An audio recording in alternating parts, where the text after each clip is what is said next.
Bah déjà bonjour à tous, j'espère que vous allez bien.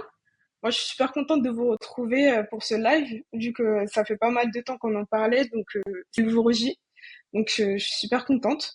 Donc bienvenue dans cette premier épisode de Mode Sniper, donc qui est le live podcast fait pour et par les entrepreneurs et pour les solopreneurs aussi.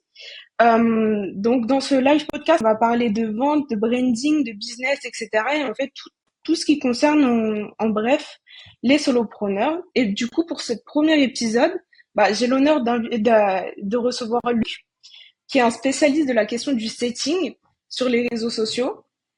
Aujourd'hui, ça fait plus de 4 ans que tu travailles donc sur la question du setting. Tu as accompagné plus de 30 personnes, etc. Tu formes des sellers. Et donc, on va avoir l'occasion de pouvoir parler de la question du setting pendant ce live. Mais avant de commencer, j'aimerais vous rappeler un petit peu comment ça va s'organiser ce live podcast. En gros, avec Luc, on va discuter ensemble pendant à peu près 30 à 40 minutes. Je vais lui poser les questions directement que j'ai présélectionnées. Et pendant toute la durée du live, vous pouvez mettre vos questions directement dans le live et on y répondra à la fin directement. Donc, sans plus tarder, on peut commencer directement. Et du coup, Luc, est-ce que tu peux te présenter en nous disant un petit peu d'où tu viens, qui t'es et vers ce vers quoi tu veux tendre, en gros. Ouais, carrément. Bah, merci pour l'invitation. En tout cas, Charlène, trop content De rien. de parler du setting aujourd'hui, parce que c'est vrai que on me pose souvent la question DM, donc c'est hyper important de savoir ce que c'est et puis qu'est-ce que ça consiste aussi. Moi, de mon côté, ça fait à peu près donc 4 ans que je fais du setting, donc j'ai 25 ans. Avant, j'étais donc bien évidemment dans le salariat, j'étais chasseur de tête pour des entreprises sur Paris, dans tout ce qui est agricole, comptabilité, etc. Et en fait, je faisais toujours du setting à côté, parce que c'était un complément de salaire, et puis je faisais ça à côté. Et je me suis lancé en entrepreneuriat il y a à peu près 2 ans, moi de mon côté, que j'ai pu avoir pas mal de missions de setting. J'ai pu travailler avec Antoine Banco, Loïc Bourget, etc. Donc c'était des écosystèmes hyper enrichissants pour découvrir déjà le setting et puis de bien évidemment de parfaire un petit peu ces techniques. Et après, en fait, j'ai lancé mon accompagnement il y a à peu près 1 an et demi, moi de mon côté, parce que en fait, aujourd'hui, j'accompagne les personnes, voilà, les agences, les indépendants et les freelances à mettre en place une stratégie de setting pour bien évidemment générer des rendez-vous ou potentiellement déléguer cette partie-là, parce que beaucoup de personnes n'aiment pas le faire, donc, ou ont les capacités de pouvoir déléguer cette partie-là, donc je les accompagne. Et à côté, j'ai toujours moi une mission de setting auquel je suis responsable setter et setter pour un gros organisme de formation qui est plutôt dans tout ce qui est vente de formation d'anglais auprès de tout ce qui est hôtesse de l'air, steward, grosso modo. Ok, super intéressant. Déjà, moi, je savais pas que tu faisais tout ça. Donc, Ouais. le live va être encore plus intéressant que je l'avais prévu, donc c'est top. Du coup, tu nous as parlé un petit peu de setting, mais est-ce que déjà pour commencer, tu pourrais nous dire exactement c'est quoi le setting? Parce que moi, personnellement, comme je te disais juste avant qu'on commence, des fois j'ai du mal, en tout cas avant, j'avais du mal à comprendre c'était quoi la différence entre faire de la prospection et faire du setting. Oui, C'est quoi c'est la ça. différence entre Ah, setting, closing, etc. Il y a plein de termes qu'on utilise, mais en soi, c'est quoi le setting? ouais, c'est vrai qu'on utilise aussi plein de termes pour dire qu'on fait un peu la même chose. En fait, c'est pas du tout la même chose entre la partie prospection et setting. Pourquoi? Grosso modo, le setting, c'est connecter avec des personnes, mais à la base, en fait, le setting, c'était bien évidemment une pratique qui est arrivée par nos amis américains. Et en fait, à l'époque, comme ils sont en avance sur nous, sur le marché américain, ils créent beaucoup de contenu. Et comme ils créent beaucoup de contenu sur leur personal branding, sur leur offre et sur leur accompagnement, ils ont quand même une audience qui est assez qualifiée. Donc, tu vois beaucoup aussi des personnes qui ont 10K, 20K, 30K sur Instagram. Malheureusement, en fait, à l'époque, les personnes ne les qualifiaient pas. Donc, en fait, ils avaient une belle audience qui était qualifiée, mais ils les contactaient pas. Et c'est là que ça arrivait le setting. C'est que la différence aujourd'hui, c'est que la prospection, grosso modo, tu vas chercher des leads qui sont froids, donc à l'extérieur de ton compte LinkedIn. Ça, c'est Mhm. la prospection. Le setting, c'est quand tu crées du contenu, tu arrives à avoir une certaine audience qui est qualifiée. Avec cette audience-là, il faut bien évidemment les contacter pour voir si potentiellement ils font partie de ton avatar client. Si ils ont des difficultés, ou auxquels tu peux potentiellement les accompagner. Grosso modo, c'est parler à tout le monde et faire un filtrage avec un process de qualification pour voir si, bien évidemment, quand tu as 10 000 abonnés, c'est pas 10 000 personnes qui vont prendre ton accompagnement, mais c'est juste connecter parce que des fois, quand tu connectes avec ce genre de personnes, des fois, ça va jusqu'à un appel, des fois, ça crée des collaborations, ça crée des synergies, des opportunités.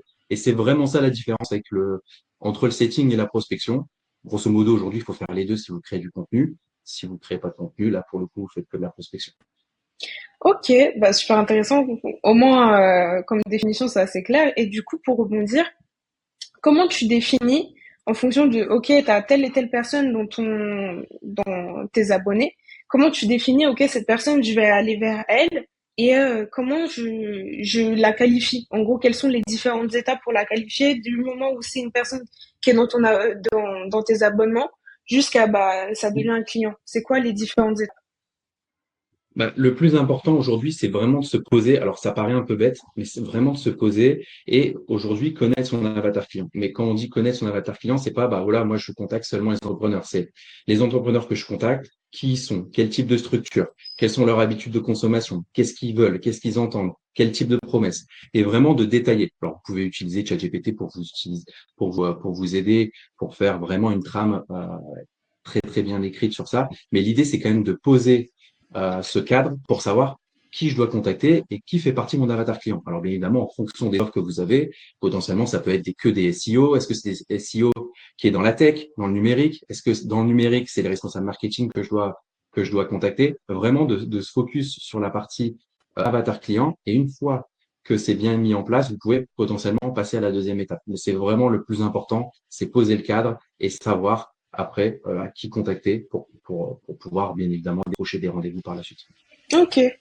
Et une fois que tu as contacté la personne, tu te dis, ok, c'est une personne qui est potentiellement dans mon avatar client, c'est une personne qui est potentiellement intéressée, etc. Comment tu la qualifies? Comment tu passes du moment où tu te dis que c'est une personne euh, qui est bah, potentiellement intéressée à, ok, c'est un vrai lead. Ouais.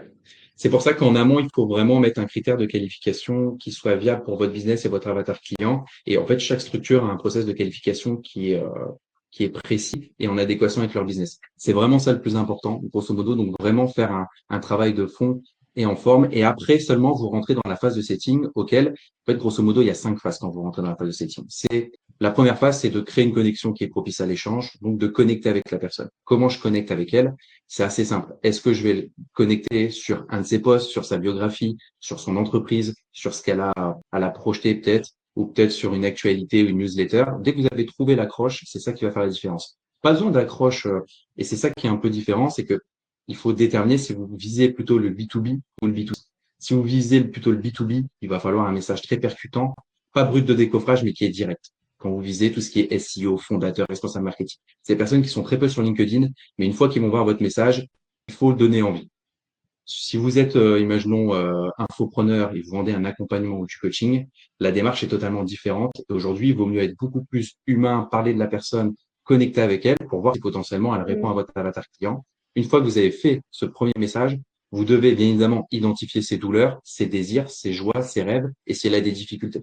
Moi, je sais que je discute des fois avec des personnes, bah, je discute avec, je m'entends bien, mais je sais que ça va pas aller au bout parce qu'elle a pas de difficulté en setting, elle génère déjà des rendez-vous, elle a déjà, imaginons, une setteuse en place, et puis c'est OK, tu vois, j'ai créé une opportunité, j'ai créé une synergie. Peut-être que plus tard, elle va peut-être avoir besoin de moi parce que si elle veut que je pilote tout ça, mais aujourd'hui, il n'y a pas spécialement de difficulté. Et c'est ça le jeu du setting, c'est de préqualifier toutes ces personnes qui potentiellement, au premier abord, fait partie de ton avatar client, mais après, tu te rends compte que, ah, lui, oui, lui, un peu non. Pourquoi? C'est peut-être pas le moment. Bah, je mets en place un process par rapport à ça.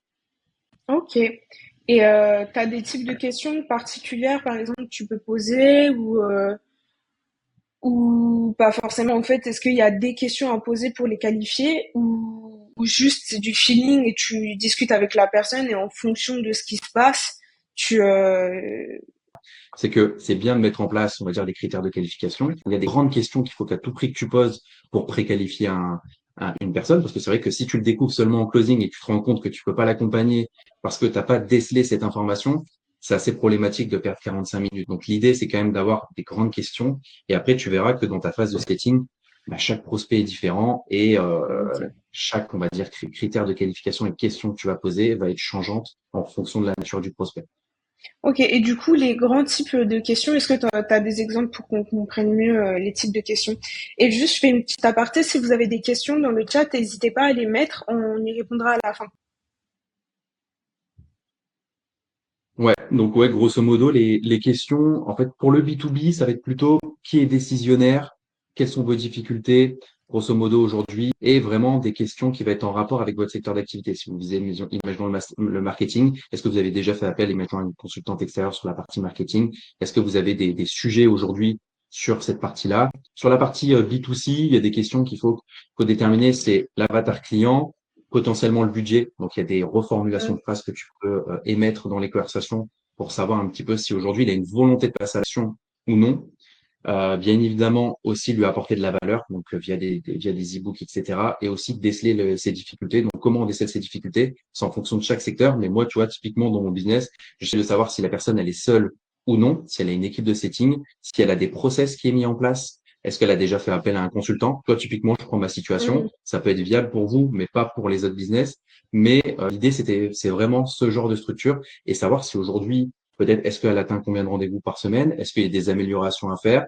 Si elle me dit j'ai à peu près 2 à 3 rendez-vous sur LinkedIn et qu'elle a 20 000 abonnés sur LinkedIn, je me dis là il y a un vrai sujet à faire parce que je pense qu'on peut augmenter. Je me projette jamais parce que je j'aime pas dire tu vas atteindre 15-20 Mm. rendez-vous parce que c'est impossible à prévoir et à prédire parce que je suis pas dans le business, mais je peux émettre des hypothèses qui va me dire qu'aujourd'hui tu génères entre 2 et 3 rendez-vous par semaine. En fonction de ton personal branding, en fonction de ton contenu, je me dis on peut quand même faire x2 aujourd'hui. Et après, potentiellement, je les accompagne. Des fois, ils font x3, x4. Mais c'est toujours important de savoir un petit peu ce que tu peux faire. Ok. Et bah, du coup, pour rebondir sur le fait d'envoyer des messages, etc., comment toi tu définis si un message, par exemple, quand tu fais un audit ou quelque chose comme ça d'une personne qui fait du setting, par exemple pour une personne qui a 20 000 abonnés, etc., et qui génère pas énormément de rendez-vous, comment Oui. tu dis, eh ben, ce message, il est pas très bon, le type de message que tu fais, ils sont pas bons, ou bah, justement, au contraire, ils sont très bons, et là, ça pêche sur autre chose. Ouais. Alors, c'est assez marrant, mais sur la partie B2B, il faut vraiment un message qui est percutant et avec beaucoup d'humour et puis vraiment très bien travaillé. Sur la partie B2C, euh, bon, on va dire un bon message, ça n'a pas spécialement de valeur ajoutée. C'est pas ça qui va faire la différence. Ce qui va faire la différence aujourd'hui, c'est comment tu vas le faire et dans quel contexte. Et vraiment, le contexte, c'est vraiment le plus important. La dernière fois, j'avais fait un post, je sais plus, sur mon patrimoine, etc. Il y avait quelqu'un qui m'avait posé une question, imaginons, sur l'immobilier. Ce que j'avais fait, j'avais dit, voilà, coucou Bertrand, j'espère que tu vas bien. Bah, tiens, j'ai vu que t'avais aimé mon commentaire et puis tu m'avais parlé d'immobilier. T'en fais de ton côté. Tu vois, j'ai dit que t'en fais de ton Mm. côté pour déjà connecter avec la personne.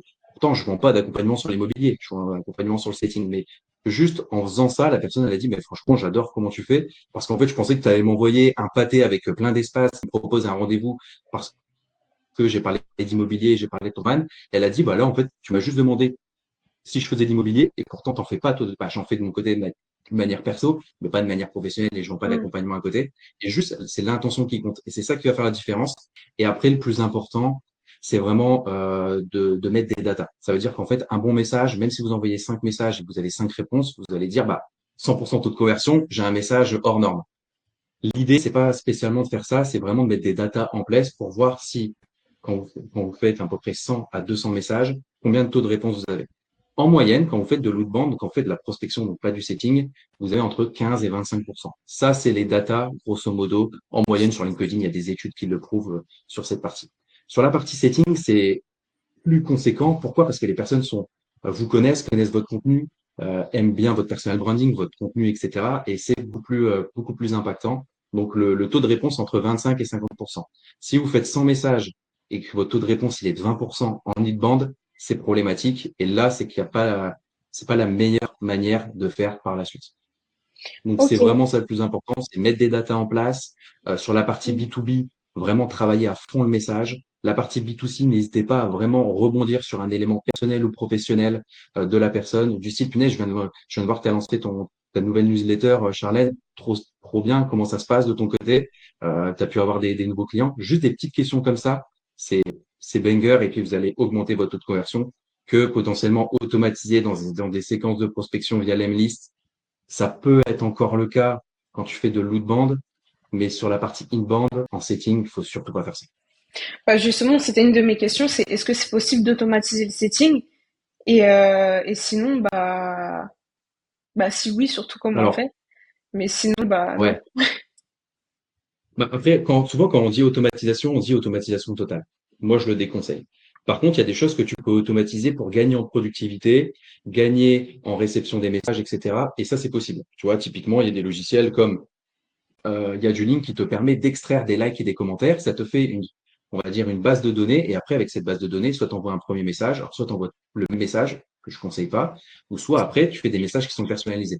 Moi, tu vois, typiquement, je suis hyper honnête, je génère entre 7 et 8 rendez-vous dans mon business, que je ne prends pas plus de 5 clients par mois. Donc, je génère entre 7 et 8 rendez-vous, ce qui est peu par rapport à d'autres business, mais c'est OK parce que je veux pas aller plus et Mhm. j'en ai pas besoin parce que je suis seul. Il y a des business, ils en veulent 10, il y en a, ils en veulent 5, il y en a, ils en veulent 4 parce que ils ont un avatar client qui leur permet. L'idée, c'est quand même de trouver, on va dire, le juste milieu. Voilà, il y a beaucoup de personnes qui disent qu'il faut voilà, 30, 40 rendez-vous pour son business. Par semaine, sur LinkedIn, même des personnes qui ont 50 000, 100 000 abonnés, ça reste très rare juste avec le setting. Parce qu'aujourd'hui, il y a le contenu, le setting, il y a LinkedIn en organique avec de la publicité. Donc, il y a tellement de canaux d'acquisition qui sont différents que juste avec le setting 30 rendez-vous, c'est limite impossible. J'ai rarement vu des stats, même sur des gros infopreneurs qui ont 100 000 abonnés. Ok. Donc oui, tu peux potentiellement automatiser, mais ça dépend quoi. Et par contre, il y a des choses auxquelles tu peux gagner du temps. Tu vois, typiquement, agrandir ton réseau et, je sais pas, faire 15, 30 demandes de connexion, ça, tu peux l'automatiser. Moi, tu vois, typiquement, proposer un appel, c'est toujours le même template. J'ai un template qui est préenregistré avec le logiciel Magical. Et ça, par contre, tu vois, alors c'est pas automatisé, il faut que je mette un petit raccourci pour que je l'envoie, mais c'est possible, tu vois. Il y a des choses que tu peux automatiser. Par contre, je reste persuadé que faut systématiquement viser vraiment la qualité de vos échanges et vraiment de personnaliser à max vos interactions, sauf si vous êtes dans une démarche auquel vous voulez vraiment faire du volume, ce qui est pas souvent le cas quand tu es infopreneur. Soit quand tu es infopreneur, tu fais beaucoup de qualité et tu vas chercher un maximum de conversion. Quand tu es une agence SEA, tu vas vouloir chercher du volume. Donc après, même si tu fais des campagnes de prospection, c'est pas déconnant. Quand tu vois un accompagnement où tu prônes l'humain, la bienveillance sur des choses comme ça, bah, l'idée, c'est qu'il faut vraiment que tu te favorises sur la qualité pour permettre d'aller chercher beaucoup plus de conversions.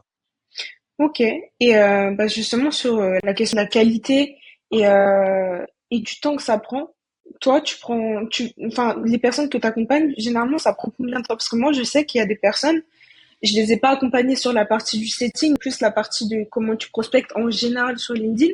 Et un des freins qui revient le plus souvent, c'est ça prend trop de temps. Justement, parce que là, tu parlais qu'il faut Mhm. personnaliser à chaque fois, trouver une accroche, et du coup, tu peux pas faire de l'automatisation et envoyer le même message à chaque fois. Mhm. Et comment, en fait, déjà, tu trouves l'accroche d'une personne, parce que ça prend du temps de regarder le profil, de regarder tout ça. Mais en général, combien de temps ça te prend? Et par exemple, justement, tu parlais de pourcentage, etc. Si on veut générer 5 rendez-vous par semaine, combien de temps ça nous prend par semaine pour générer ces 5 rendez-vous? Parce qu'il faut Ouais. parler avec la Alors moi, personne, souvent, je etc. raisonne. Ouais, c'est une question hyper pertinente. Moi, je raisonne par jour. En moyenne, mes clients, quand ils sont seuls, donc les infopreneurs que j'ai pu accompagner, ils font entre 1 heure et 1 heure et demie sur la totalité de la journée. En fait, tu passes pas 1 heure et demie à fond comme ça sur la prospection. Tu envoies des messages. Et souvent, ce que je conseille, c'est que tu fais 30 minutes le matin, 30 minutes le midi, 30 minutes le soir. Grâce à les campagnes que tu fais pour ajouter des leads, l'idée, c'est pas faire des séquences de prospection, c'est juste faire des campagnes pour déjà agrandir ton réseau. Et après, une fois que tu as agrandi ton réseau, tu peux potentiellement les contacter. C'est plus dur de faire du setting sur LinkedIn parce que c'est différent, mais Mhm. l'idée aujourd'hui, c'est vraiment de mettre ça en place, notamment sur ça. C'est hyper important parce qu'en fait, aujourd'hui, 1 heure et demie, tu peux générer 5 rendez-vous qualifiés pour ton business. C'est largement faisable. Tu vois, typiquement, j'ai des personnes qui génèrent entre 7 et 9 rendez-vous quand ils font une heure par jour, 1 heure et demie. Après, derrière, quand tu vas vouloir aller chercher du 10, du 15, tu vois, typiquement, les setters que je mets en place au sein des agences, là, ça commence à être un volume beaucoup plus important. On arrive aller sur du 4-5 heures parce que le volume est plus conséquent et ça nécessite aussi beaucoup plus de travail sur la partie setting. Donc ça, c'est vraiment aussi des Mhm. éléments en place. Et après, pour aller chercher des fois des éléments, alors c'est vrai que c'est long. Alors c'est long, ça dépend, mais moi, tu vois, je prends en moyenne entre 1 minute et 1 minute 30 pour trouver une accroche, mais ça peut être assez simple. Ça peut être soit un élément dans la biographie, soit un élément ou un post que tu as vu. Tu vois, je sais pas, imaginons si je prends ton post de ce matin, je peux très bien rebondir sur ton post de ce matin et engendrer une conversation. Ça peut être très bien d'aller chercher un élément personnel ou professionnel sur le site internet de votre prospect. Si vous n'avez pas d'éléments ou pas assez de matière, restez plutôt sobre du style, je sais pas, coucou Charlène, on n'a jamais échangé ensemble, comment ça va, tu vois. Et juste en faisant ça, vous allez voir que votre taux de réponse va être supérieur que si vous faites des séquences de prospection énormes. Sauf, mais évidemment, je mets une nuance, si vous faites du B2B et vous allez chercher, comme je vous avais dit, des fondateurs, ça marche pas, ce genre d'approche. Si vous faites plutôt du B2C ou même du B2B, infopreneur, typiquement un peu comme Charles et moi, et vous vendez votre prestation, je sais pas, de productivité, etc., faites cette démarche. Par contre, si vous visitez si vous allez vers des personnes qui sont assez haut placées, c'est une autre stratégie à mettre en place. Ok, super intéressant. Et donc, si j'ai bien compris, le premier message à faire, il faut que ça soit un message surtout pour les solopreneurs, etc. Un message qui soit super humain, etc. Moi, j'ai une question. C'est qu'est-ce qui est le mieux entre le fait d'envoyer un message par rapport à quelqu'un qui nous a répondu sur un de nos posts ou sur un de qui nous a laissé un commentaire, etc. Ou alors d'aller chercher une information sur le profil d'une personne, etc. En gros, je sais pas si tu comprends la différence entre les deux pour moi, Oui. mais qu'est-ce qui marche le mieux? En gros, de partir de notre point de départ ou du point de départ de la personne. Bah, les deux, ils marchent. En fait, si déjà vous faites ça, bah, vous faites déjà mieux que la plupart des personnes qui font ça sur LinkedIn. Parce que souvent, la plupart des personnes qui font ça sur LinkedIn, bah, c'est vrai que la prospection change. Beaucoup d'acteurs parlent de prospection et ils le font très bien, notamment sur ce sujet. Mais c'est vrai que même eux le disent, faire des campagnes de prospection avec des messages qui sont hyper longs, où on envoie plein de liens, ou même la vidéo, etc. C'est vrai que ça, tu vois, c'est une pratique que Mathis Clouet a démocratisé, ce qui est très bien et qu'il a fait beaucoup de bien, notamment sur ce sujet. Aujourd'hui, si, imaginons, tu vois, tu as dû sûrement recevoir ce genre de message du style Hello Charlène, j'ai aidé mon client à passer de 5 à 100K, je t'envoie la vidéo si tu veux. Bah, tu vois, ça marche moins en moins. Et tu vois que les taux de conversion, parce que beaucoup de personnes le font, donc quand beaucoup de personnes le font, bah, bien évidemment, ça impacte négativement cet aspect-là. Par contre, ce genre d'approche, ça peut encore bien marcher sur des SEO parce que les SEO, lui, il veut voir quelle est la valeur qu'il va apporter à son entreprise et il n'a pas beaucoup de temps. Donc ça, pour le coup, c'est hyper intéressant. Mais des personnes comme moi, auxquelles moi, je sais qu'il y a des personnes, au début, j'avais pas besoin d'une prestation, ils m'ont tellement bien seté etc., que je me suis dit, bon, bah, ok, let's go, je prends un call. Puis après, j'ai pris leur prestation, je n'avais pas spécialement le budget parce qu'ils l'ont bien fait, tu vois. Et après, Mm. c'est ok en setting s'il y a des personnes qui disent, c'est pas le moment, j'ai pas le budget, etc. Alors, on peut essayer de contourner les objections, on peut essayer de les isoler et continuer, mais c'est OK. En fait, le nom est OK en setting et c'est pas un nom qui va faire que là, c'est un prospect mort, je pourrais plus jamais le démarcher. Moi, quand c'est comme ça, j'ai un process et je me mets un rappel un mois après, 15 jours après, pour prendre de ces nouvelles, rebondir sur un élément pour permettre la conversion sur ça. Ouais, de toute manière, dans la prospection, c'est super important d'avoir un bon suivi, peu importe le type de prospection qu'on a, que ce soit du cold call, que ce soit du mailing, etc. Quand on se prend des noms ou des peut-être plus tard, c'est toujours super important d'avoir un bon suivi, parce que sans suivi, de toute manière, on n'a pas de résultat, donc c'est super important. Et C'est ça. il y a quelques minutes, tu disais que le setting, c'était un peu différent sur LinkedIn, qu'il y avait des différences. Bah, c'est quoi la différence exactement? En Oui. gros, c'est quoi les spécificités sur LinkedIn qu'il n'y a pas sur Instagram ou vice-versa, tu vois, ou sur TikTok, etc. Je sais pas. C'est quoi les spécificités, en gros? Ouais, les spécificités sur LinkedIn, grosso modo, en fait, bah, après LinkedIn, ça reste une plateforme professionnelle, donc c'est plutôt propice à des échanges qui sont professionnels, structurés, donc la prospection est plutôt acceptée. Ça, c'est l'avantage. Le désavantage, c'est que tu as beaucoup de barrières à l'entrée. Ça veut dire qu'il y a des personnes, ils vont faire des campagnes de prospection, mais si la personne accepte pas la demande de connexion ou qu'il accepte pas dans Sales Navigator, bah en fait, s'il fait refuser, t'as qu'une chance de faire bonne impression. Donc il y a beaucoup plus de barrières à l'entrée, notamment sur ça, si les personnes n'acceptent pas la demande de connexion. Donc souvent, moi, ce que je conseille, c'est toujours de faire une demande de connexion. Si vous voulez mettre un message, vous pouvez. En fonction des business, il y a une grosse différence, vous mettez un message ou non. Donc j'ai pas trop d'avis de ça. C'est pour ça qu'il y a des structures, je conseille plutôt de mettre un message, d'autres pas du tout, parce qu'on voit que les datas sont pas du tout les mêmes. Et en fonction de la niche, en fonction de l'avatar client, ça change. Mais c'est vrai que c'est ça vraiment la spécificité sur LinkedIn. Sur Instagram, c'est beaucoup plus accessible. C'est un réseau social qui reste quand même assez privé et c'est assez émotionnel et communautaire. Donc ça veut dire qu'en fait, il va falloir trouver un échange beaucoup plus humain autour de la personne et vraiment lui faire parler d'eux. Sur LinkedIn, c'est encore possible de faire du setting style question-réponse, même si je conseille pas. C'est encore possible de générer des rendez-vous comme ça. Par contre, si tu arrives à générer des rendez-vous en créant un petit peu, voilà, avec de l'humain, de la bienveillance, créer de la valeur. Tu vois, moi, typiquement, là, tout à l'heure, j'ai envoyé un message du style, Hello, j'espère que tu vas bien, comment vas-tu depuis nos derniers échanges? Elle m'a répondu, la dame. Je lui ai dit, bah, tu pars en vacances cet été. Elle m'a répondu. Là, j'ai créé un lien sur un Mm. élément personnel. Et pourtant, ça reste un réseau social professionnel. Vous pouvez pas le faire pour toutes les personnes. Encore une fois, si vous faites du B2B, ça marchera pas. Mais si vous faites du B2B centré sur l'humain avec la création de contenu autour de ces éléments-là, bah, la personne, elle a apprécié, elle m'a répondu limite dans la minute, quoi. Alors que des fois, tu as des délais de réponse un peu plus conséquents. Donc, c'est ça la différence entre les deux plateformes. Et bon, c'est plus dur si vous recherchez un setter d'avoir un bon setter sur LinkedIn que sur Insta. Ok, bah, super intéressant. Bah, justement, pour parler de setter et trouver un bon setter sur LinkedIn, je sais que justement pour certaines personnes, passer 1 heure et demie par jour minimum pour faire du setting, c'est beaucoup. Des fois, on n'a pas le temps. Et du coup, comment tu fais quand tu veux déléguer ton setting? Comment tu fais pour trouver un bon setter sur LinkedIn? Parce que comme tu viens de dire, c'est plus difficile de trouver un bon setter sur Oui. LinkedIn. Et comment tu fais pour savoir si c'est un bon setter ou pas? Et pareil, bah, à peu près combien ça coûte un setter, juste pour qu'on ait toutes les informations en tête. Ouais, alors c'est vrai que c'est assez compliqué de trouver un setter sur LinkedIn. Pourquoi? Parce qu'en fait, la plupart des formations alors moi, je n'ai pas passé de formation parce que ça faisait 4 ans que je faisais ça, puis j'ai appris au sein des gros écosystèmes. Mais il y a beaucoup de personnes qui vendent des formations, notamment sur Instagram. Donc, c'est pour ça que tu en as un peu moins sur LinkedIn. Aujourd'hui, si vous voulez potentiellement déléguer votre setting, moi, grosso modo, les personnes, donc les business que j'accompagne, ils font entre 7 et 100 cas par mois quand ils veulent déléguer la partie setting. Je ne conseille pas en dessous. Pourquoi? Parce qu'en fait, le problème, c'est que vous allez perdre beaucoup de temps sur la partie finalisation de votre setter.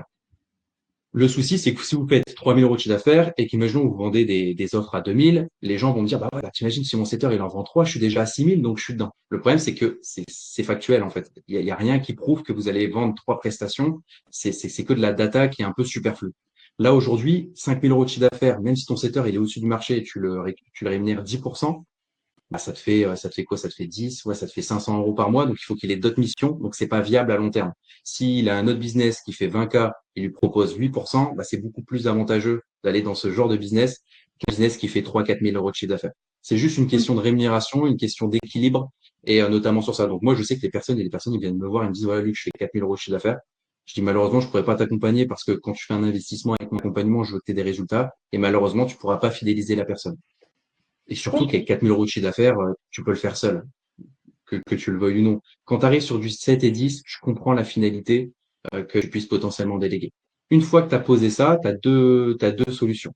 Soit tu vas recruter un setter en interne, ou soit tu veux potentiellement passer par une agence. L'avantage, c'est que quand tu passes par une agence, tu n'as pas de frais à mettre, c'est juste que c'est quelqu'un qui place, il prend de grosses commissions sur ton chiffre d'affaires, souvent, entre 15 et 25%. Le souci, c'est comme c'est des agents de setting, ils forment leur setter à leur pratique. Et si c'est une pratique qui est pas en adéquation avec ton business, ça peut créer des frictions. Et imaginons si c'est une agence qui veut full rendez-vous, mais qui est pas trop humaine sur cette partie-là, bah c'est compliqué. Je conseille toujours d'avoir un propre setter qui convient parfaitement à votre business parce qu'en fait, comment vous communiquez dans votre contenu, il faut qu'on le retrouve dans vos DM. Et ça, une agence ne peut pas le faire. Et après, chacun a ses techniques. Mais c'est vrai qu'il y a souvent des disparités entre ces deux choses. Une fois que vous avez posé ça, vous vous dites, bah, je peux peut-être passer par une agence et je vois ce que ça donne. Si ça marche pas, je conseille quand même que vous recrutez votre propre setter. Et si vous recrutez votre propre setter, alors c'est assez compliqué à trouver. Soit vous démarchez donc des setters qui sont avec des mots-clés sur LinkedIn, il y en a pas mal. Alors, il y en a beaucoup d'inactifs, mais il y en a quand même pas mal. Vous mettez setter ou closer sur les mots-clés sur LinkedIn ou vous passez ou vous contactez directement une formation comme Freedom Lab ou sur des choses comme ça sur Instagram. Vous envoyez un DM pour qu'ils vous proposent peut-être des profils. Le Ok. souci, c'est que c'est souvent des profils qui sont débutants. Donc, c'est des profils qu'il va falloir accompagner et on en revient au même, c'est que la plupart des personnes veulent déléguer cette partie-là, mais 70% ou même 80% aujourd'hui, c'est l'onboarding et c'est tout ce que vous allez mettre en place avant de recruter qui va faire la différence. Moi, typiquement, j'ai 4 ans d'expérience au sein du setting. Je pense que si tu me mets dans une structure qui a zéro process, je vais peut-être faire 2, 3, 4 rendez-vous par semaine, mais je pense pas plus parce que je pourrais pas aller au-delà parce que j'aurais pas assez de matière pour pouvoir aller chercher davantage de résultats. Donc ça, c'est sur la partie opérationnelle setting.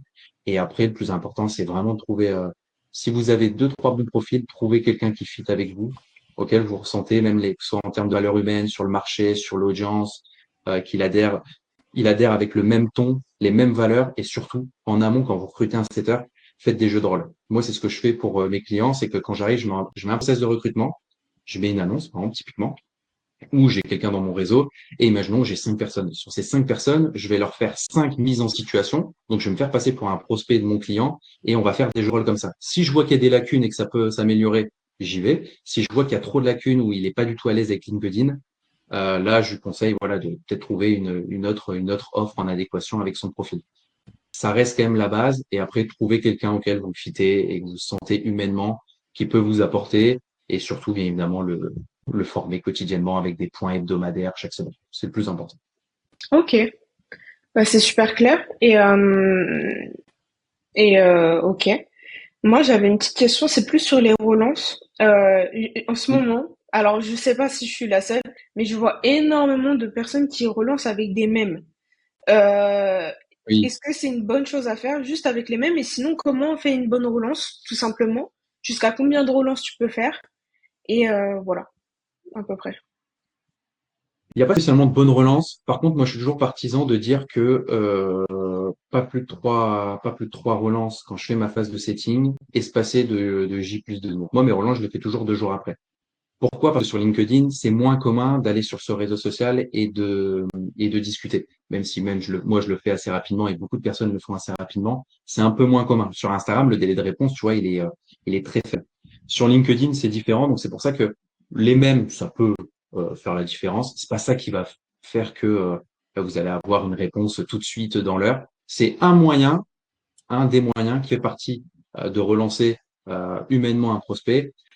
Le mieux, ça reste quand même de rebondir sur quelque chose qu'il a partagé et que vous parlez de lui. Moi, c'est là que je vois que j'ai plus de data. Et ça, c'est la data que j'ai analysée sur à peu près 300, 400 conversations. Et j'ai testé sans même, j'ai testé sans relance personnalisée en fonction de ça.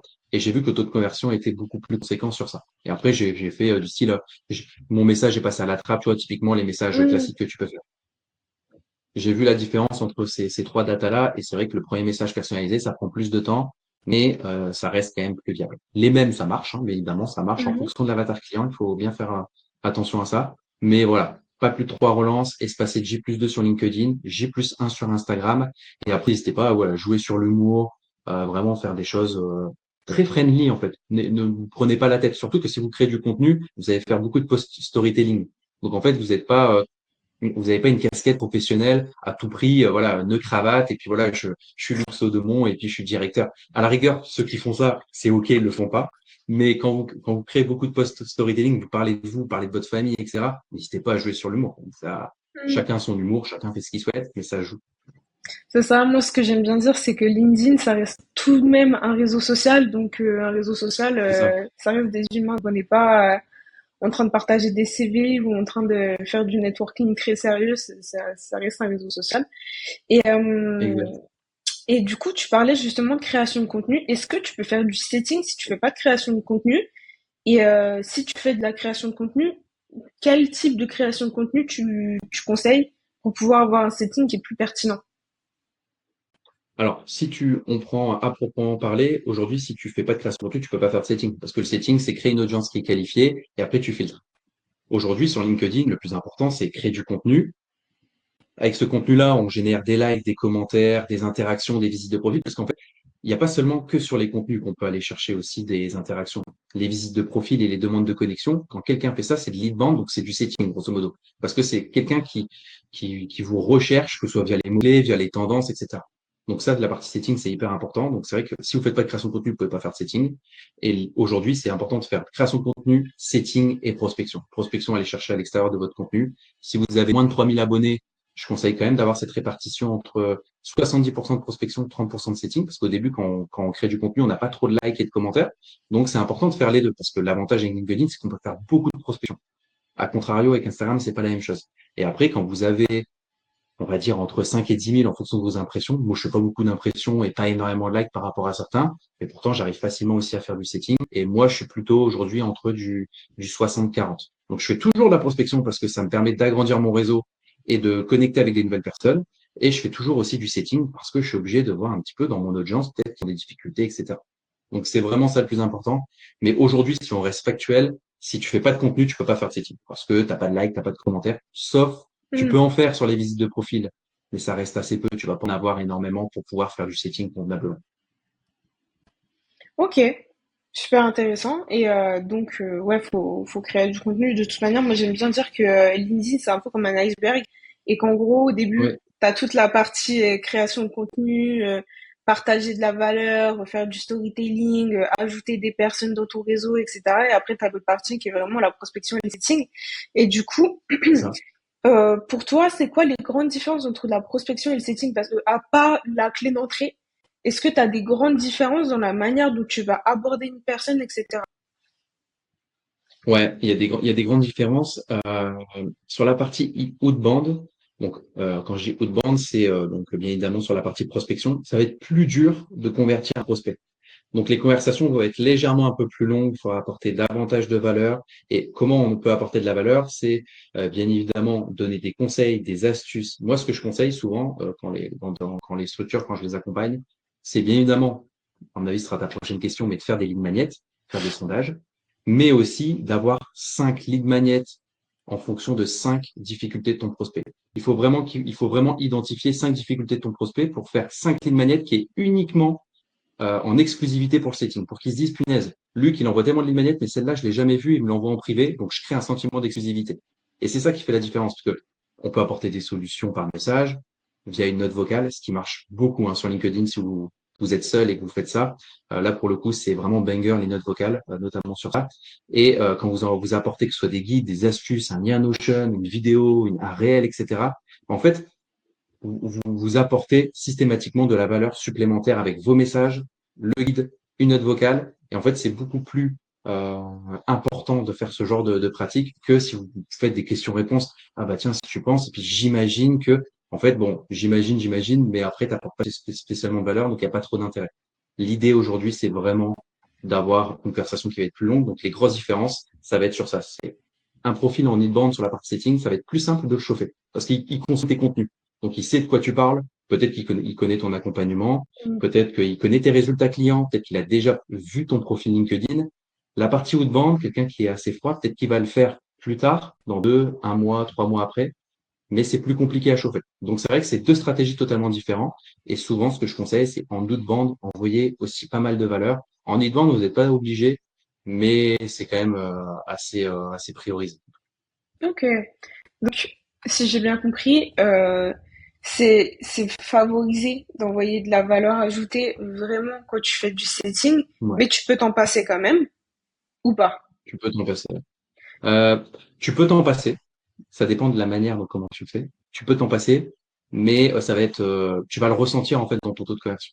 C'est malheureux, mais plus tu offres de la valeur gratuite, que ce soit même en setting, bah, plus les gens vont se dire, OK, je veux pas spécialement un appel maintenant, mais ils vont revenir vers toi parce qu'en fait, s'il y a 10 coachs qui font la même chose que toi, mais sur les 10 coachs, il y en a 9 qui font que des questions-réponses et il y en a un qui envoie un freebie ou même un guide qui liste, voilà, je sais pas, les 10 règles à faire sur LinkedIn pour augmenter ses impressions sur LinkedIn, je sais pas, imaginons. Bah, ce qui va faire la différence, c'est le coach qui a envoyé un guide. Pourquoi? Parce qu'en fait, c'est quelque chose d'exclusivité et ils se disent, bah ouais, bah, s'il m'envoie ça, c'est hyper clair, je suis totalement d'accord avec lui, puis il m'a envoyé plein d'astuces actionnables, bah, si je prends son accompagnement, qu'est-ce que je pourrais avoir? Beaucoup plus. Tu vois, Mm. comme ta formation ou n'importe quoi. Donc, ça reste quand même. Alors, c'est pas, moi, il y a des conversations, pas tout le temps j'utilise parce que j'estime que c'est pas une nécessité tout le temps, mais c'est quand même, ça reste quand même un élément de conversion qui est assez important. Ok. Et du coup, bah, pour revenir sur la question des lignes magnétiques, t'avais cramé ma prochaine question tout Ouais. à l'heure. C'est pour ça que j'en ai posé une autre entre-temps pour me dire, ok, c'était pas la prochaine question. Mais du coup, les lignes magnétiques, comment tu définis tes lignes magnétiques, combien tu dois en faire? Tout simplement, quels sont peut-être le format de ligne magnétique qui fonctionne le mieux aujourd'hui quand tu fais du setting? Et voilà, toutes les choses tout simplement à savoir sur les lignes magnétiques et ce qui fonctionne le mieux tout simplement aujourd'hui. Ouais, en fait, il faut vraiment dissocier les lignes magnétiques que vous rendez visibles via votre contenu et les lignes magnétiques que vous envoyez en message. Donc, bien évidemment, ça ne doit pas être les mêmes que vous envoyez. Vous pouvez envoyer les mêmes, mais c'est pas déconnant parce que tout le monde ne va pas demander votre ligne magnétique. Mais l'idée, je conseille quand même toujours d'avoir des lignes magnétiques parce qu'en fait, ça vous permet de gagner du temps. Parce que bon, un lead que vous allez discuter avec lui, vous n'avez pas encore identifié ses douleurs, ses désirs, ce qu'il veut, est-ce qu'il veut se faire accompagner ou pas. L'avantage avec un lead magnet, c'est que vous le projetez, imaginons, via un contenu et vous savez qu'il y a une difficulté parce que l'idée de la difficulté, souvent, un lead magnet, c'est en fonction d'une difficulté de votre prospect. Typiquement, moi, j'envoie un lead magnet sur comment former vos setters parce qu'il y a des personnes qui savent pas comment le faire. Ça, c'est une difficulté de mon avatar client. Une fois que j'envoie cette lead magnet il demande, imaginons, mon ebook sur comment former un setter, qu'est-ce qu'il faut mettre en place, je lui envoie et j'ai déjà la difficulté qui est identifiée. Donc, j'ai juste à lui apporter de la valeur, continuer la discussion, l'aiguiller, lui donner quelques astuces et après lui proposer potentiellement un appel pour essayer peut-être de l'aider s'il n'a pas envie de gérer cette partie-là ou il veut potentiellement la déléguer. Donc, vous gagnez du temps. Alors que des fois, vous allez contacter 10 personnes. Sur les 10 personnes, vous allez voir, bah, punaise, lui, il n'est pas qualifié. Lui, il n'a pas de budget pour le moment. Lui, il n'a pas de difficulté parce qu'il estime qu'en setting, il n'a pas de nécessité à améliorer ses process. Bah, c'est pas que vous perdez du temps parce que vous créez du lien, mais vous gagnez quand même pas mal de temps sur le Lumenet. Ok. Donc, Donc, en gros, ça reste quand même assez important et c'est assez fort pour réchauffer un prospect, lui donner de la valeur gratuitement, que ce soit en setting ou même via vos contenus. Parce qu'en plus, s'il se dit, Charlène, elle m'envoie du contenu sur ses posts, après par DM, bah, c'est que son accompagnement, il est vraiment génial. Et puis après, qu'est-ce qu'il va faire? Bah, il va prendre un appel, puis après, derrière, il va dire, bah, je vais aller voir ses résultats, qu'est-ce qu'elle fait? Peut-être qu'elle a un site one page, puis elle va voir qu'il y a un vrai accompagnement avec des vrais résultats, du vrai social proof. Puis en fait, on va l'accompagner dans son processus d'achat. Et ça va être beaucoup plus simple derrière pour convertir. Une personne qui a pas de contenu, pas d'avis client, qui a juste sa photo, bah, c'est plus compliqué à convertir. C'est possible, hein, bien évidemment, mais c'est plus compliqué. Alors que si vous avez tous ces éléments-là, bah, en fait, vous allez franchir un cap de confiance qui va être décuplé par rapport à ça. ok. Et donc, par contre, je reprends un peu l'exemple que tu donnais, d'envoyer directement une ressource au premier message. Ça, c'est quelque chose qu'il faut éviter de faire en setting ou pas? Ouais, moi, je conseille pas. Si, Ok. imaginons, c'est un prospect où vous voyez pas si, imaginons, c'est quelqu'un, vous faites un contenu et il répond, imaginons, 7 heures, comme moi, là, récemment, j'en ai mis un, il répond 7 heures parce qu'il veut, Mm. ce guide. Je lui dis, hello, j'espère que tu vas bien. Bah, voici pour toi, t'as demandé. Là, c'est pas Ouais. déconnant.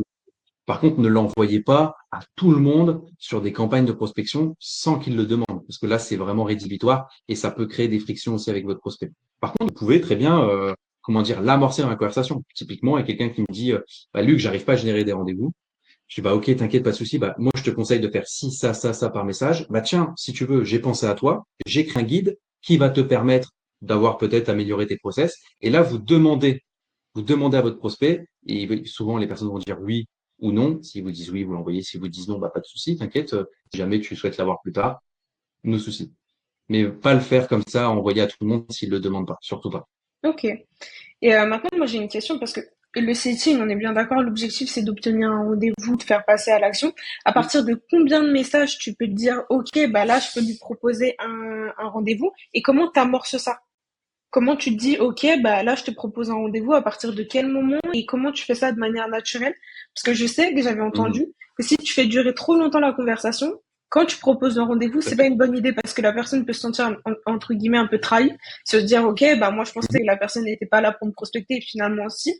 Et donc voilà, c'est ça un peu ma question. Ouais, ça, c'est qu'une question de timing. Et ça, il y a que toi qui peux le ressentir. Il n'y a pas de conversation typique. Tu vois, moi, si je prenais 100 conversations, tu vois qu'en fait, en fonction des conversations, je me suis dit, bah, c'est à ce moment-là que je propose l'appel. Pourquoi? En fait, moi, je valide toujours 5 choses, on va dire. Si j'ai réussi à connecter avec la personne, si j'ai réussi à lui apporter quelque chose, si j'ai décelé ses difficultés, si je connais son organisation, comment elle est structurée, et la dernière chose, c'est je lui ai expliqué un petit peu et alors, ça dépend en fonction de ce qui, mais comment je lui ai expliqué comment je travaille moi avec mes clients et qu'est-ce que je leur apporte. Grosso modo, si j'ai ces 5 signaux, je pars du principe que j'y vais. Et après, moi, je me suis mis une difficulté supplémentaire, c'est que je me suis dit, est-ce qu'il y a un intérêt? Est-ce qu'il y a une motivation? Est-ce que c'est quelqu'un qui a une capacité à passer à l'action? Et est-ce que c'est une difficulté qui est assez urgente de son côté? Si j'ai ces 4 choses, alors, si vous avez ces 4 choses, vous y allez. Si vous avez 3 sur les 4, vous y allez. S'il y a 2 choses, vous continuez. Moi, c'est ce que je mets chez mon client Mm. ou chez les clients que j'accompagne. Je mets un process des critères de qualification et je leur dis, voilà, si vous avez validé, imaginons, il y a 10 critères de qualification. Si vous pensez qu'il y en a 7, on y va. S'il y en a 5, c'est tentant. S'il y en a 4, surtout pas. Et c'est vraiment ça le plus important. Et après, c'est qu'une question de timing et une question de ressenti. Parce qu'il y a que toi qui fais ton setting, donc il y a que toi qui sais potentiellement à quel moment tu peux le faire. Après, on peut analyser les conversations, savoir ce qui a pêché, un peu moins, etc. Donc, on peut toujours analyser et donner du feedback. Moi, c'est ce que je fais dans mon accompagnement, notamment sur ça. Mais l'idée, ça reste quand même de créer une connexion, d'apporter de la valeur, déceler les difficultés de ton prospect, savoir si vraiment tu peux l'aider à 100% et après potentiellement proposer un appel. Et ça, toutes ces questions-là, ça peut durer 10 à 15 messages en tout, comme 20-25, tu vois. Ok. Bah, Parce que générer des rendez-vous alors que tu te rends compte après en closing que tu perds du temps, j'avoue, c'est tentant. En termes de statistiques, c'est beau de dire j'ai 10 rendez-vous pour mon business. Sauf que si tu as 10 rendez-vous pour ton business, mais tu en as 5 qui sont pas du tout qualifiés, bah, vaut mieux que tu en aies 5 et que tu te focuses sur les 5 et potentiellement tu peux les convertir que sur les 5 autres auxquels tu savais qu'ils allaient pas passer à l'action parce que c'est pas une nécessité pour eux. Bah, après, voilà, c'est une question de, bien évidemment, après, tu peux faire switcher des choses en closing et tu peux les aider à se projeter. Ça s'entend. Mais il y a des leads auxquels tu sais vraiment que tu pourras pas. ok. Ok, donc là j'ai une dernière petite question. Après, vous pourrez ajouter vos questions. Pour l'instant, il n'y en a pas beaucoup, mais ajoutez vos questions au fur et à mesure. Donc moi, ma dernière question, c'est plus, par exemple, tu affiches sur ton profil que grâce au setting, on peut faire plus 30% sur notre chiffre d'affaires. Mais si jamais on fait du setting, qu'on a l'impression qu'on fait tout bien et qu'on n'y arrive pas, c'est quoi en gros souvent les grandes erreurs qui font que notre setting il donne pas de résultat quoi? Ouais, souvent, la plus grande erreur, c'est une question de positionnement, une question d'offre et après une question de méthode. Souvent, il y a des personnes qui viennent me voir et me disent, voilà, Luc, j'arrive pas à générer des rendez-vous. Je dis, bah, est-ce que tu as déjà accompagné? Est-ce que tu as déjà vendu? Est-ce que tu as déjà vendu ta prestation? Est-ce que tu as déjà testé ton accompagnement? Et souvent, ils se rendent compte que leur offre est bien, n'est pas irrésistible. Et Mmh. moi, je suis pas coach en offre, en irrésistible, ou je suis pas coach sur cette partie-là. Moi, l'idée, c'est qu'ils génèrent des rendez-vous. Mais si l'offre plaît pas à leur audience et à leur avatar client, c'est pas spécialement de ma faute, tu vois, sur cette partie-là. Donc, c'est pour ça que moi, souvent, je prends des gens qui font souvent les infopreneurs, ils font entre 3 et 10 000 quand ils sont seuls. Ils vendent déjà des prestations, mais ils veulent aller à l'étape suivante, grosso modo, sur mettre en place le setting, etc. C'est vrai qu'aujourd'hui, si tu n'as pas ça en place, c'est une question de méthode. Donc peut-être que tes messages ne sont pas spécialement bons. Ta routine, ça joue beaucoup, on va dire 80%. Faire les follow-up, ça paraît peu comme ça, mais grosso modo, moi, c'est 80% des rendez-vous que je book dans mon business, c'est 80% de follow. J'ai peut-être un ou deux leads des fois par semaine, où quand j'envoie le lien, ils le font tout de suite. La plupart, c'est que je suis obligé de relancer de manière Mmh. fluide, naturelle, avec ça. Donc, c'est 80% de follow-up, donc aussi, bien évidemment. Et sur LinkedIn, prenez des outils parce que la messagerie LinkedIn, vous ne pouvez pas tout gérer et vous allez voir, vous allez vite être limité. Donc, n'hésitez pas à prendre des logiciels comme Countbox, moi, ce que j'utilise pour la messagerie, parce qu'en fait, à un moment, même si vous faites 5 conversations par jour, vous allez voir que ça peut vite devenir un enfer. Vous pouvez pas mettre de rappel, pas de notes, c'est pas quand vous avez envoyé un message, donc c'est super dur à suivre. Et l'idée, ouais, c'est ça. C'est vraiment une question de méthode et aussi une question d'offre et de positionnement, grosso modo. Ok, bah très clair et effectivement pour la prospection comme on disait tout à l'heure, c'est une question de suivi hein. Dans tous les cas, c'est super important d'avoir un bon Exact. suivi parce que sans C'est suivi, ça. on sait pas où on en est. Si on sait pas où on en est, et ni qui est les prospects auxquels on répond et qu'on doit à chaque fois retourner dans les messages d'avant pour se rappeler, perd pas mal de temps. Donc Ouais. c'est pas forcément une bonne idée. Ok, ben on va passer aux questions. Pour le moment, il n'y en a pas encore énormément, donc n'hésitez pas à ajouter vos questions. On va commencer avec celle de Raphaël. En gros, il nous a posé une question de comment qualifier un profil en double suivi dans le cadre d'un accompagnement sur les réseaux sociaux. Alors, je sais pas exactement ce que ça veut dire double suivi, mais dans un Oui. sens, c'est est-ce que tu vois, tu comprends la question, Luc, ou pas? Alors non, c'est vrai qu'en double suivi, alors est-ce qu'il dit qu'il démarche quelqu'un sur son compte et peut-être qu'il utilise un autre compte entreprise? Je ne sais pas si j'insinue ça ou est-ce que lui il a un compte Mhm. entreprise et il a démarché cette même personne? Je ne sais pas. C'est vrai qu'il faudrait peut-être avoir un peu plus de détails sur Ouais. c'est-à-dire quoi un profil en double suivi. Ouais, et du coup, pour rebondir sur ça, c'est comment tu fais, par exemple, si tu as une, euh, une personne que tu dis, OK, je pourrais peut-être l'accompagner, et que tu as deux offres, Ouais. mais tu sais pas sur laquelle te positionner. C'est peut-être dans ce sens-là qu'il dit Ah, double suivi. Comment tu fais pour te ah oui. positionner? Et si tu as deux offres, mais que la personne peut être intéressée par les deux offres, comment tu... Parce que moi, je sais que c'est mon problème, j'ai plusieurs offres, Et des fois, je sais pas laquelle va intéresser en premier la personne. Et du coup, bah, je la qualifie, mais des fois, je sais pas vers quoi je la qualifie. Donc, ça peut être compliqué. Mais pour moi, le plus important, c'est bien évidemment de qualifier en fonction de ses difficultés. Et après, en fonction de ses difficultés, si tu te dis, bon, bah, est-ce que c'est ma formation qui lui irait mieux? Est-ce que c'est mon accompagnement? Après, ça va être une question bah, de la relation que tu vas faire après sur la partie closing et voir un petit peu, bien évidemment, sur la partie budget. Là, dans ce cas, le plus important, en fait, c'est les difficultés qui va découler sur potentiellement l'offre que tu vas faire qui est plus en adéquation. Est-ce que, imaginons juste avec ta formation, elle va pouvoir être aidée ou est-ce qu'elle veut vraiment un accompagnement, être suivie par un coach systématiquement chaque semaine qui lui met des deadlines avec un écosystème qui va lui permettre d'aller chercher peut-être plus de résultats. Peut-être qu'elle a besoin de ça. Peut-être que, je sais pas, c'est une personne qui a un peu moins confiance en elle, donc elle a besoin d'un accompagnement pour déjà gagner en confiance en elle, d'avoir une vraie stratégie éditoriale sur cet aspect. Donc, en fait, pour moi, vous devez surtout pas parler de votre offre sur la partie setting. Vous pouvez parler très succinct. Moi, quand je me dis, voilà, qu'est-ce que tu fais, Luc? J'accompagne voilà, des agences, des indépendants à mettre en place une stratégie setting ou certaines structures qui veulent déléguer la partie setting. Mais je dis pas, quand je délègue, je recrute, je fais ci, je fais un onboarding. Pendant les 3 premiers mois, on fait ça. Ça, c'est seulement en closing où je leur explique tout le détail. Mais l'idée, pour moi, je dirais toujours de déceler les difficultés. En fonction des difficultés, ça va être dans la phase de closing qui va te permettre de dire, ouais, bon, bah, moi, je te conseille plutôt de faire ci, ça. Ok, ok, bah très clair. On avait une autre question sur comment faire pour avoir un contenu percutant sur LinkedIn, sachant qu'aujourd'hui j'ai entre 2000 et 3000 impressions sur mes posts et j'aimerais avoir plus pour booster mes rendez-vous. Déjà, est-ce que le fait d'avoir des impressions sur les posts, ça te permet d'avoir plus de rendez-vous? Alors moi j'ai mon idée dessus, mais je te laisserai répondre à ma place. Et surtout, bah, comment tu fais pour peut-être avoir plus de visibilité, pour générer plus de rendez-vous? Est-ce que tu as des conseils, par exemple, particuliers? Est-ce que tu as vu certains posts, types de posts, qui pour toi sont plus faciles, sur lesquels rebondir pour faire du setting après? Ouais. Alors, moi, c'est assez marrant, mais tous mes posts qui ont pété, c'est soit des posts storytelling ou un lead magnet qui ont fait Ok. plus de 100 commentaires. Donc, bon, les posts storytelling, tu peux aussi facilement rebondir et ça joue en fait dans ta phase de setting. Donc, c'est important aussi de déceler ça. Tu vois, typiquement, par rapport à la question de cette personne, moi, je fais 4000 impressions par semaine et pourtant, je génère 7 à 8 rendez-vous. Donc, en fait, il n'y a pas trop de corrélation entre tes impressions et le nombre de rendez-vous que tu vas faire. Moi, je fais des personnes qui viennent en call, qui ont 15 000 abonnés et ils génèrent moins de 5 rendez-vous par semaine parce qu'ils n'ont pas spécialement les bonnes méthodes, ou ils n'ont pas la routine, ou ils n'ont pas envie de le faire, ou ils veulent déléguer. Donc ça, en fait, c'est pas les impressions qui vont booster tes rendez-vous.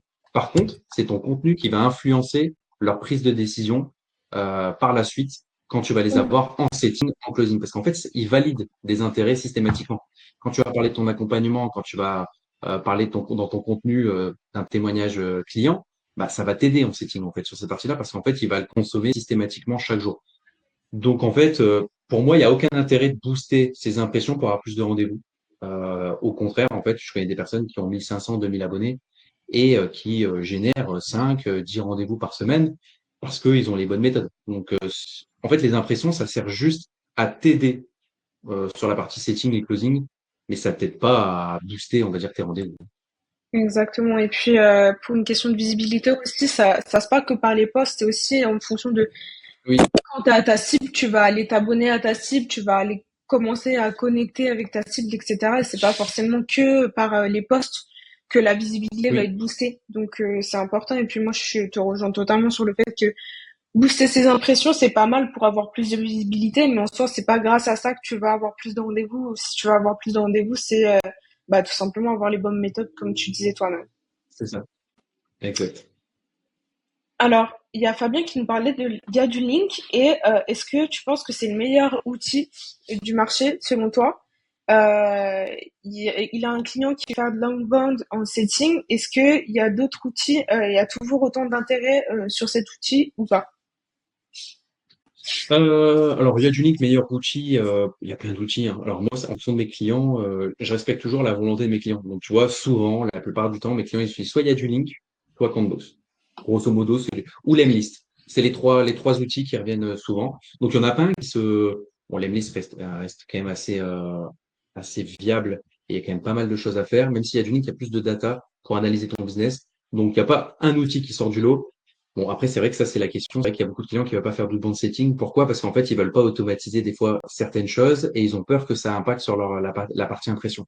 Sauf que maintenant, en fait, les outils de style Canvas, en fait, ils sont en partenariat directement avec l'API directement de LinkedIn et ça impacte pas tes impressions. S'ils ont un peu moins d'impression, c'est toi, moi, typiquement, en ce moment, j'ai l'impression que j'ai un peu moins d'impression. Bon, bah, c'est le jeu. Est-ce que c'est tout le monde me dit ça aussi? Je sais pas si c'est vrai. C'est plus toi, la Mm. Charlène, qui est l'experte sur cette partie-là. Je Même si je sais pas confirme, si toi tu l'as ressenti. il y a beaucoup moins d'impressions en Ah ce oui. moment. Mais bon, c'est pas, Ouais, donc, ça fait partie du jeu, c'est aussi parce que LinkedIn se démocratise de plus en plus. Et donc, il y a de plus en plus de ouais, personnes qui prennent de la place et vu qu'on est plus à poster, bah, évidemment, il y a moins d'impressions. C'est une question de mathématiques. ouais. Donc, ouais, est-ce que l'outil a toujours autant d'intérêt dans ce cas? Pour moi, il a toujours un intérêt parce que ça te permet en fait de prendre tes posts, même les visites de profil, ou même aller sur les posts de tes concurrents et de faire des bases de données. Donc, ça, pour moi, ça a toujours un intérêt. Par contre, c'est vrai que payer 50 euros par mois juste pour pas faire d'outbound, pas faire de campagne, bon, avoir quelques datas, c'est OK, mais je pense que tu as des outils un peu moins chers. Donc là, dans le cas de ton client qui veut pas faire d'outbound setting ou peut-être automatiser certaines choses, euh, ça n'a pas trop d'intérêt, je pense. Après, j'ai pas tous les data et tous les éléments au sein de son business, mais bon, je pense pas que ça soit la meilleure chose possible de payer un abonnement 50 euros pour juste faire des bases Mm. de données, de likes et de commentaires et après le faire à la main. Alors, c'est possible parce qu'il y a des clients qui le font, tu vois, typiquement. Eux, ils sont prêts à payer ce prix-là, puis ça les dérange pas parce qu'ils utilisent via du link d'une autre façon. Mais si c'est que l'intérêt, que ça, je suis pas certain que ce soit le bon. Mm. Et du coup, bah, pour rebondir sur la question des outils, est-ce que pour toi, LinkedIn Premium, c'est quelque chose qui est obligatoire à avoir ou pas du tout? Ouais. C'est obligatoire. Pour moi, c'est le meilleur investissement que tu peux faire sur LinkedIn. Ok. Surtout si parce que, en fait, quand tu crées du contenu sur LinkedIn, tu veux agrandir ton réseau, avoir plus de relations, plus d'abonnés et potentiellement, bon, LinkedIn ne le disent pas explicitement, mais je suis certain que les gens qui ont un abonnement pro, ils sont un peu mis un peu au-dessus du panier que les personnes qui en ont pas. Même s'ils disent que non, je suis certain qu'en interne, j'ai rarement échangé avec quelqu'un de chez LinkedIn France, etc. Mais je suis certain que c'est le cas parce que tout le monde le fait dans tous les logiciels. Voilà, Mm. c'est normal, c'est le jeu, c'est le marché. Mais pour moi, c'est un super investissement. Je crois que c'est 100 euros par mois, je crois, moi, de mon côté, avec LinkedIn Sales Navigator. Honnêtement, moi, je le fais. Alors, c'est vrai que quand t'as pas énormément de budget et que tu vends pas ton offre et que tu sais pas si ton offre, elle est viable, peut-être pas tout de suite. Mais si tu peux potentiellement investir dedans, je trouve que c'est banger. Ok, intéressant parce que moi, pour le coup, je l'utilise pas. J'utilise C'est pas, vrai? ouais, j'utilise pas LinkedIn Premium. De temps en temps, je reprends l'abonnement. Surtout, moi, ce que je trouve intéressant avec cet abonnement-là, c'est pouvoir savoir qui visite ton profil, ce qui est pas le cas quand tu l'as pas. Ouais. Mais Et ça, c'est ça, c'est vraiment game changer. trop bien. Ouais, ouais, c'est vraiment pas mal. Ouais. Et puis Euh, ça, c'est vrai que si vous faites des petits tips, hein, mais si vous faites des sondages, c'est incroyable. Et les visites de profil, n'hésitez pas à contacter directement la personne. Tous les personnes qui ont juste visité mon profil, mais qui m'ont jamais envoyé de message, ou qui ont jamais liké ou commenté mes posts, c'est une folie. hmm, Il y a énormément d'opportunités, même des synergies, même si vous vendez pas votre prestation, des partenariats, etc. C'est vraiment une visite de profil sur LinkedIn, c'est incroyable. ouais. Et pour rebondir sur les sondages, c'est vraiment quelque chose d'incroyable aussi. C'est un des outils que LinkedIn nous donne pour pouvoir identifier, en fonction des questions Ouais, qu'on pose sur les sondages, c'est vraiment pas mal. exact. Et du coup, il y a Marie-Ange qui nous a posé la question, est-ce qu'on parle bien de setting uniquement en messagerie sur LinkedIn ou un mix entre message et appel? Je pense que du coup, appel, c'est peut-être du call, c'est ça? Je suppose que oui. Non, il y a deux choses. Je vois ce qu'elle veut dire, Marie, et très bonne Ok. question. C'est vrai qu'il y a deux types de sites. Alors, le call, c'est vraiment des bases de données auxquelles les gens, ils ont jamais été appelés, et puis les contacts. Et oui, c'est vrai que chez certains infopreneurs, en fait, souvent, ils font des VSL. Tu remplis un formulaire et après, t'es contacté après par un setter externe, donc appel, qui préqualifie la personne et après fait un rendez-vous. Ça existe soit chez des gros infopreneurs, chez Antoine Blanco et Luc Bourget. À l'époque, j'en faisais un petit peu. Donc oui, le setting, c'est pas que le DM. La plupart du temps, les setters vont faire que du DM ou que de l'appel. C'est dur de trouver un mix entre les deux. Et j'ai rarement vu des profils qui faisaient ça sur des années et des années, qui faisaient les deux. Donc soit tu recherches quelqu'un qui fait que du setting appel, que du setting DM classique. Ok. Et moi, j'ai une petite question. Justement, est-ce que ça nuit pas à la conversion? Après, ça dépend peut-être du profil et de qui tu es. Mais si, en gros, il y a quelqu'un qui fait un appel à ta place, pour qualifier une personne et que c'est pas toi qui allais au téléphone, est-ce que ça nuit pas à la Oui. conversion? Ça nuit pas à la conversion si c'est bien amené. Ok. C'est ça ouais, c'est ça la subtilité et la réalité de la chose. En fait, grosso modo, la plupart des gens, ils se doutent que quand il y a quelqu'un qui a 20 000, 50 000, 100 000 abonnés sur LinkedIn, c'est pas lui qui va faire les appels de découverte. Il sait qu'il y a un setter derrière ou quelqu'un de son équipe qui va le faire. Même des fois, même des personnes qui ont 20 000, 50 000 abonnés, c'est même plus eux qui gèrent le closing. Donc, ils se doutent que sur la partie setting, ça soit délégué. Donc, pour moi, non, ça nuit pas au taux de conversion parce qu'ils savent que c'est pas Loïc Bourget qui est hyper connu sur YouTube qui va faire les appels. Tu vois. Ouais, évidemment. Donc, quand tu as un profil qui est plus bas, etc., c'est plus intéressant quand même de faire toi-même les appels. Oui, ouais, quand même. Ok. Il y a David qui nous a posé la question aussi, est-ce que la DA, donc la direction artistique, est autant importante que la stratégie? Alors, je sais pas si c'est la DA dans le sens comment les posts sont mis en visuel ou alors la DA peut-être plus au niveau de comment tu vas mettre en forme tes mots, tout ça, tout ça. Mais du coup, les deux. Ouais, tu vas peut-être pouvoir Ça m'aider, répond. Charlène, parce que j'ai l'impression que c'est une question pour toi, là. Ah bah pour moi, le fond et la forme vont de pair, hein, dans tous les cas. Donc c'est pareil, même si tu envoies des messages, il faut que Oui, le fond et la forme soient cohérentes et que ça soit totalement cohérent avec qui tu es, ce que tu partages, ce que tu postes, etc. Mais selon moi, le fond est toujours plus important que la forme. ouais, c'est vrai, C'est mon avis. totalement. Exactement. Ouais. Alors, on a une question de Marie-Ange qui nous disait que du coup, elle parle d'un setting DM qui déchire ensuite par un appel. Donc, c'est bien ça. Ok, ok, donc parle de setting DM et après un setting appel. Bah, pour moi, il n'y a pas trop de valeur ajoutée de faire un setting appel après un setting DM. Parce que pour moi, si c'est juste un setting appel pour encore repréqualifier pour moi, tu dois mettre en place un process de qualification par DM et après, ça doit être un appel de closing, si tu le fais dans ce Mhm, cas-là. À la rigueur, si tu fais des VSL ou tu envoies des vidéos sur YouTube, alors souvent c'est des gros infopreneurs qui font ça, qui ont mhm, des gros écosystèmes. Là, c'est pas déconnant de mettre des appels, etc. Et encore, il y en a, ils le font de moins en moins. Mais sinon, je vois pas trop l'intérêt. Là, pour le coup. Parce que c'est vrai que si ça fait setting DM, setting appel, plus appel de closing, j'ai peur que ton lead se dise, bon, bah, j'ai rencontré 3 personnes, bon, ça me dérange pas, mais bon, ça peut faire beaucoup, je vais plus le faire. effectivement. Ouais, ça fait un peu beaucoup, ouais. Donc, bon, je suis pas certain que ce soit la meilleure chose possible. Ok, je sais pas si vous avez d'autres questions, sinon on arrive sur la fin, on arrive sur la fin tout simplement. Donc je vous Ah, laisse c'est passé vite, peut-être. donc. Donc, Ouais, c'est passé vite, 1 heure effectivement. Franchement, ça fait déjà 1h05 même pour être précis. C'est passé ah, très vache, vite. ouais. Ouais, et quand on parle, quand on discute, ça passe toujours plus vite. On comprend. C'est clair. Euh, ok, bah écoutez, on va finir ce live. Donc, est-ce que tu as un petit dernier mot de la fin, Luc, pour clôturer ce live? Est-ce que voilà, tu as un mot de la fin, un conseil ultime pour, euh, pour les personnes qui étaient live sur le live? Ouais, Caro, bah merci en tout cas pour le live, c'était hyper sympa, même vos questions hyper pertinentes sur l'ensemble des sujets. Franchement, si j'avais un conseil en setting, c'est passer à l'action, avoir une vraie routine et dites-vous que si vous dites voilà, j'envoie 5, 10 messages par jour, je tiens ce rythme. Alors c'est vrai que c'est dur de tenir le rythme. N'hésitez pas voilà à traquer aussi vos datas. C'est hyper important. De toute façon, on traque ces datas sur les contenus, en setting, en prospection, en closing, parce que c'est ça qui nous fait qu'on s'améliore constamment dans notre business. Donc vraiment, si je peux vous donner un conseil, c'est passer à l'action. Euh, Envoyer 5-10 nouvelles conversations ciblées, personnalisées en fonction de votre avatar client. Et puis après, votre business, il va potentiellement décoller en fonction de. Ok, bah parfait. Bah merci beaucoup pour ce dernier conseil qui est vraiment très utile.